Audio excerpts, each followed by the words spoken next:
work with the new administration to maintain communication, expand cooperation, and manage differences. Joining us right now is Congressman Raja Krishnamoorthi. He is the lead Democrat on the Select China Committee.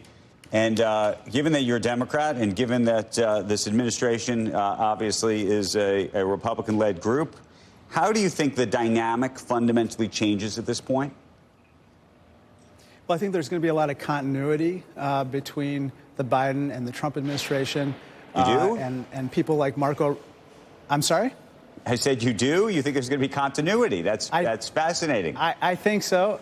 I think people like Marco Rubio and Michael Walz, who are colleagues of mine with whom I work closely, know that we have to work in a bipartisan manner. However, with regard to this tariff situation, if President Trump decides to unleash, 20% across-the-board tariff increases on all products from every country, and then 60% tariffs on Chinese goods, regardless of whether they pose economic or security concerns, I think that would be a big problem. It would disrupt our ties with friends, partners, and allies with whom we are working together to counter Chinese aggression right now.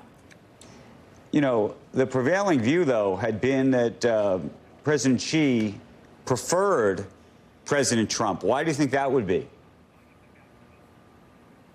Well, I think that part of the reason or part of the notion, obviously, I don't know Xi Jinping myself personally. However, there was speculation that to the extent that President Trump creates instability, to the extent that there's some chaos in his policymaking that benefits Xi Jinping, sometimes the rhetoric is tougher than the actual actions that follow. All that being said, now we have to make sure that we succeed in our policy toward China because they are pursuing an aggressive tack economically, militarily, and technologically. I think the view, by the way, on the other side is that President Xi, to the extent he wanted President Trump with it, was that he thought he was a deal maker and that there was there was a deal to be made. And the question then gets to tariffs and whether you think there is a deal to be made and what that looks like. Potentially. However, I think that what's really important is to talk about strategic tariffing with regard to those areas where there's economic aggression, such as, for instance, dumping of paper or steel or aluminum or solar panels or electric vehicles. I think there we absolutely should come to an understanding and a deal, so to speak. Also, the purchase of increased agricultural goods from places like Illinois, for instance. I think those are important steps that the Trump administration should work on.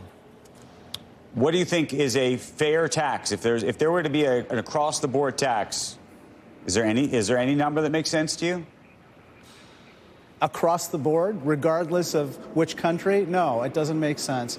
I think it's super inflationary, and then it hurts our exporters, like our farmers, and then it disrupts those relationships. The last time we adopted across-the-board tariffs was during the Hoover administration in 1930 with the Smoot-Hawley tariffs, and that did not end well. And I don't think we should repeat history in that regard.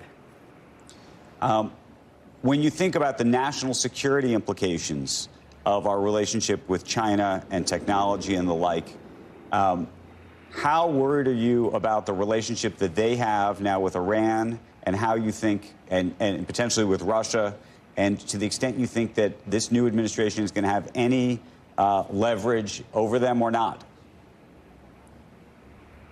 I'm very concerned, and you're absolutely right to, for instance, talk about the relationship with Iran and Russia to the extent, for instance, that we are exporting high-end semiconductors or even equipment to companies that are making semiconductors in China.